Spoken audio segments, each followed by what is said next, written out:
Municipio. Lorena Álvarez. El arte como motor. El arte como una manifestación social. Una expresión que trasciende la coyuntura. Arte y política. Un movimiento de atracción entre dos mundos. Pasos perdidos.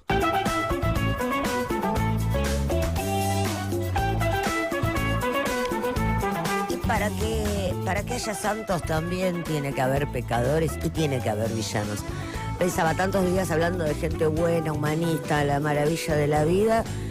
Y en el cine, ¿cuántos personajes absolutamente deleznables? No sé por qué se me ocurrió eso. Bueno, cuando viste que a veces ves cosas que decís, hay gente mala, y el cine ha retratado unos villanos. Hay villanos que han quedado y que han sido más famosos en las películas que los propios héroes. Viste que eso sucede, que te ponen una contrafigura y la rompe. Yo pensaba, Asesino Perfecto, que es una de mis películas favoritas, que tiene varios nombres: León, El Profesional, Asesino Perfecto, El Profesional. Esa maravillosa película de Luc Besson de 1994 con Jean Reno y Natalie Portman, el debut de Natalie Portman. Y pensaba en ese villano extraordinario que fue Gary Oldman. ¿Vos la viste la película? ¿Te acordás? Un policía drogadicto que no tiene ningún prurito en matar a toda una familia, incluido un nenito de 4 años. La escena inicial, o sea, la escena inicial es una familia súper disfuncional donde el papá vende drogas, las hijas son cualquiera que no son hijas, una es hija, la otra es hija de la mujer, bueno, toda una familia rara. Y de golpe ves a una nena que está ahí mirando tele, no se lleva bien con nadie, bueno, más o menos que al único que quiere es al hermanito, y bueno, el padre parece que se queda con un vuelto que no tiene que quedarse, llega un policía corrupto y los asesina a todos. Es impresionante esa escena, porque decís, bueno, fue por error que lo mató el niñito. No, estaba totalmente pensado. Y durante toda la película es como el gran villano que la está buscando. Pues saben que hay una nena que fue testigo, y buscando a la nena, mientras la nena lo que busca es la venganza, quiere matarlo al policía. Es una película durísima, donde la verdad que Gary Oldman, que es uno de mis actores favoritos, la rompe como ese policía drogadicto, pasado todo el tiempo de rosca, que busca asesinar a una nena también. Es gran actor Gary Oldman. Sí. Tremendo. Creo que la última Churchill? que vi, esa, la casa de Churchill, es una interpretación increíble. Sí. Ya desde Sid y Nancy, para mí era uno de mis actores así. Ah, ¿él hace de Sid Vicious? Claro. Ah, no me acordaba. Sid y Nancy. Pero ahí que debería tener 20 años. 20 corto de años. Y también recordemos como ese personaje entrañable, ese Drácula extraordinario. Sí, Drácula es fantástico. Digo, recorrí miles de océanos para cruzarte. Crucé miles de océanos para volverte. Ay, me vuelvo loca. Solo pensar que alguien me diga eso, ya está. La cuestión es que es uno de esos malos que la rompe. Igual que ha pasado con los Batman. Pensemos en el primer, más allá del de la televisión, del que le gusta tanto a nuestro presidente, donde a él le gusta, bueno, Adam West. Pero pensemos en esos villanos de esa serie. Mira, me lo hiciste, no estaba, pero mi cabeza recordó que César Romero, que fue el gran papel de su historia, fue haciendo exactamente del Guasón. El Guasón le decíamos acá porque llevaba el Guasón. Bueno, y el otro malo de esa serie es Burgess Meredith, que es luego el entrenador de Rocky. El entrañable entrenador de Rocky es, para todos los que fuéramos niños en los 70 y 80, era el Pingüino. Sí, así claro. Bueno, pensando en otros villanos, que no solo es del cine, sino de la televisión, Sigfrido fue el gran villano de Superagente 86. Pero no era deleznable. Era amoroso, por eso digo... Era medio tierno. No, pero es lo que digo, ¿cuántos villanos se han robado por ternura, que son malos, pero que no los podemos ver malos y que nos terminan pareciendo... Sigfrido no era malo, era muy simpático. Sigfrido, que era... Siegfried. ¿Se acuerdan de...? Bueno, Bernie Koppel está vivo, chicos. ¿Sí? Tiene millones de años. Lo hacía en alemán, ¿no? Claro, era la Guerra Fría. Claro, era la Guerra Fría, pero todavía los malos, los alemanes, habían quedado, obviamente, por el horror que sembraron durante la Segunda Guerra, todo el malo era alemán. ¿Vos te acuerdas que le hablaba así? Claro. Siegfried. Claro, porque bueno, él estaba en la Alemania Oriental, había quedado del otro lado del muro. Sí. Era el alemán malo, que después, años más tarde, terminó siendo el doctor del Crucero del Amor.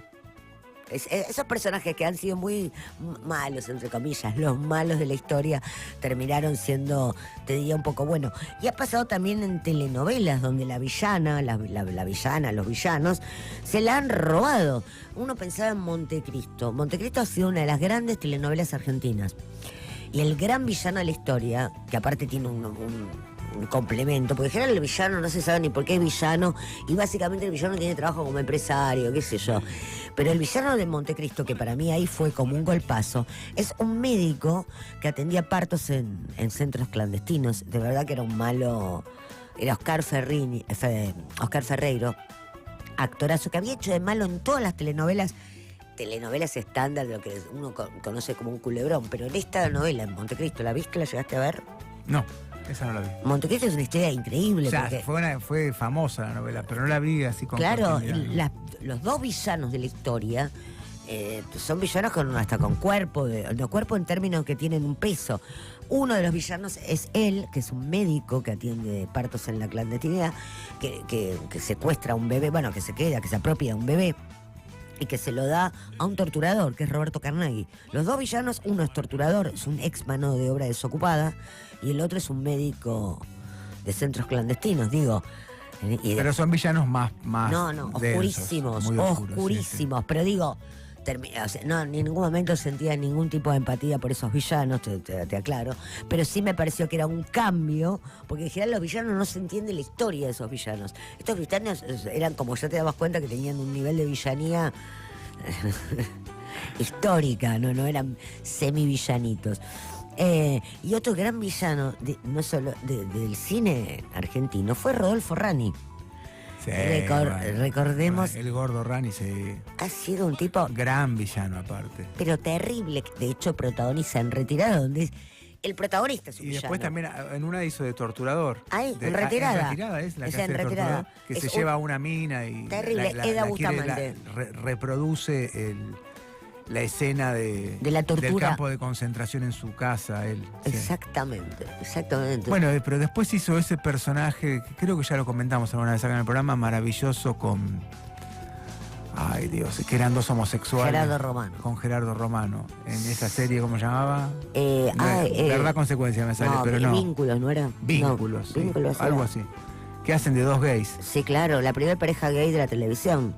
Los dos estaban magníficos. Imagínate cómo, pues yo debería tener, ¿qué tendríamos? 13 años cuando fue eso. 12, 13 años, no éramos tan, o 13. ¿Cómo me habrá marcado lo bueno de esa actuación? No, más, 16 tendríamos. Porque 15. fue sobre todo la actuación, o sea, el guión era bueno, pero era sobre todo la actuación. Que nunca me lo olvidé, ¿viste esas obras de arte que te quedan? Bueno. A mí ese capítulo fueron un par de capítulos. No, era una serie. Ay, no, sí, era una serie, era pero una esto, serie. la relación de los era homosexuales. Una serie, duró ponerle una temporada. Sí, pero ellos iban cambiando de personaje. No, eso es lo que uno se olvida. No, no, duró ponerle una temporada. ¿Sabés lo que te confundís? No me acuerdo cómo se llamaba exactamente. A ver si está ahí Maca. Maca, ¿me escuchás ahí? Fíjate, Rani, Gerardo Romano, no me acuerdo el nombre. Rani es pareja, ponelo, te va a salir. No, fue varias temporadas. Y lo que fue cambiando sí fue que después hubo varias cosas. No me puedo acordar cómo se llamaba porque estaba en la época de... Mira, si no... Zona de riesgo. Porque después vino otra que sí cambiaban todo el tiempo. Era como una especie de Atreverse de Canal 13. Sí, Canal muy buen programa. Tremendo. Muy buen programa. Bueno, pero pensemos que pensábamos del tipo corrupto. Recordemos que es el mano de obra desocupada. En El Arreglo, otra gran película, una gran película que pasa bajo la línea... Es el capataz corrupto que no les pone agua. Rani. Sí. Que me acuerdo que deja, porque un barrio se divide. Miren lo que es la corrupción, qué terrible. Muchas veces hizo de malo. Era una calle, que la mitad de la calle era de un barrio y la otra mitad era de otro. La cara, ¿no? Sí. Sería que y el agua pasaba para una intendencia y no pasaba para el otro. Y el tipo les quería cobrar una coima y les habilitaba una canillita. Era como un cosito y ya le permitía a esta otra vereda tener. Y era todo el tema de... ¿Qué se hace? Se acepta pagar la corrupción para el agua, ¿no? Y me acuerdo que es toda una cosa moral con Federico Lupi impresionante. Un trabajo increíble. Y ahí es más malo decir, dales el agua a los vecinos, no seas tan malo. Porque como él no arregla, después no le quiere dar aunque le ponga toda la plata. Maléfico, maléfico. Por eso decía, malos de telenovelas que han sido históricos. Otro gran malo fue Arturo Mali en la Argentina. Un actor que también ha hecho telenovelas. Me acuerdo Celeste, siempre Celeste, que junto a Dora Baret ha hecho, pero tipos malos, tipos pero terminaban siendo entrañables, porque sin esos malos no funcionaba. Bueno, Oscar Ferreiro, que es el actor de Montecristo, ha hecho de malo históricamente. Pensemos en novelas más naif, ponele, tipo Ricos y Famosos. Pero también después en telenovelas claro, Ricos y Famosos es una telenovela que era una pavada que no se puede creer. Pero igual su maldad era tan importante que uno decía, la miramos por eso, la miramos por esto. Por eso cuando en el 2006 traen a Montecristo, traerlo a él, que para toda una generación de gente que mira telenovelas, a él no lo podíamos poner de bueno, ya lo conocíamos de malo de toda la vida, había querido secuestrar a Natalia Oreiro, pobre, la maltrataba ya desde que éramos chiquitos a Silvia Montanari en una telenovela que era paralítica. Digo, no quedaba otra que hacerlo malo, pero esta vez, bueno, le dieron encima un papel muchísimo más comprometido. Por eso decía, malos que terminan enamorándonos. Otro malo que terminó siendo un héroe, Aníbal Lecter. Claro, bueno, ese es muy bueno ese personaje. Es un gran personaje. A ver, todos nos cae bien Aníbal Lecter, pero es un asesino. Esa relación de amor que tiene con la gente. Clarice Starling. Clarice Starling del FBI. Jodie Foster, qué gran papel. Sí, qué gran actriz. Bueno, y después en una segunda parte o tercera parte de la saga está otra, la actriz está colorada. Julianne Moore. Julianne Moore. Que también es ella, es Starling. Es está bien, pero sí, más adulta. Es el mismo personaje. Es el mismo personaje. Sí, es muy lindo. Pero, y aparte de eso, siempre me queda ese diálogo final cuando él se escapa y Jodie Foster le dice a su compañera, le dice, pero no tenés miedo que venga a buscarte, que yo para matarte. No, sería muy descortés, le dice ella, porque el chabón ante todo era un caballero era elegante. Claro. A mí muy bien construido el personaje. A mí me quedó algo de esa, que lo uso para cosas políticas o sociales. Mira, esa película me quedó algo grabado. Que vos te acordás que cuando empiezan a buscar al asesino, aparte no cualquier asesino, pero además de ser asesino Hannibal Lecter se comía un pedazo de la víctima, o sea, esa es la parte. Bueno, estaba practicaba la antropofagia. Exactamente, y estaba basado en una historia, obviamente, fantasiosa, pero una historia real, sí. En un caso que había pasado en Europa. Bueno, pero hay una frase que a mí de esa película me marca toda la vida, que cuando la va guiando a dónde puede estar el tipo, el asesino verdadero, porque viste que iban a tontas y locas, dijo, tiene que ser alguien que está cerca, que es alguien que envidia, porque uno envidia lo que ve todos los días.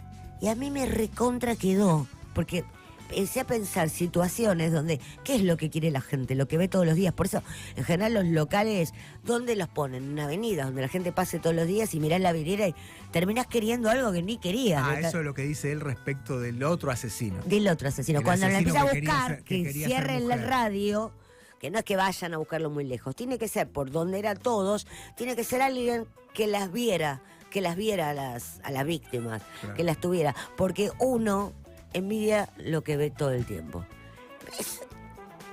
Exactamente, las buscaba para, bueno, porque necesitaba su piel, acordate que. Por eso digo, un tipo de villano. Y después pensaba en tipos que han hecho siempre de buenos, y en alguna película han hecho de villanos que te quedas helada, porque decís, un gran actor en Estados Unidos de cine clásico ha sido Gregory Peck, el tipo más bueno del cine, o sea, bueno, tan bueno que cuando sale esto es real, la vida real, ¿no? Tipo demócrata de toda la vida, hizo siempre películas en favor de todas las minorías habidas y por haber. Matar a un ruiseñor, donde hace del abogado del afrodescendiente, que lo acusan, pobre sin tener nada que ver. Bueno, siempre papeles éticos, morales, increíbles. Y al tipo le dan un papel de villano, donde es villanísimo, en una película que se llama Duelo del Sol.